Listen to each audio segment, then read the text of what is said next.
Hello, I'm Desiree, and today I'm going to show you how to make a color symphony. You would first, add some milk into it, and then you would take out food coloring.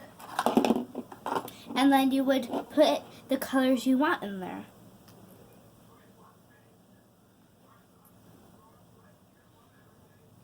Most likely to be 3 or 2. And hopefully not too much together. And then, once you finish putting your colors in, you will grab some dish soap, and then you would pour a little bit in.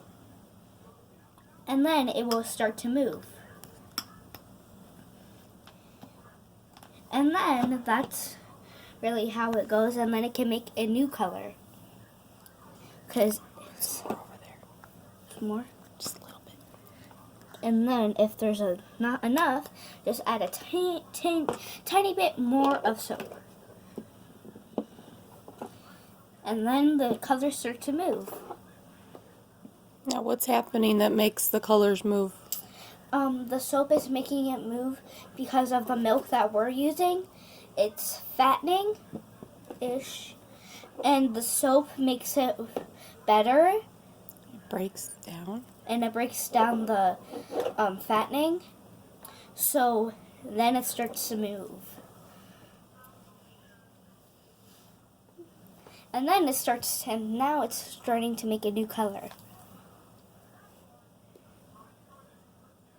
Just need to watch it ooze.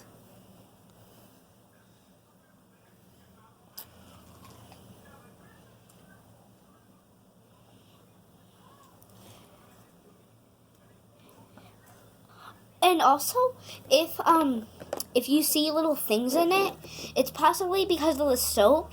I kept on seeing stuff in it because of the soap, which I'm thinking because of it. But maybe that won't happen to you. It starts mixing around. And then those little soap bits don't get any color in it.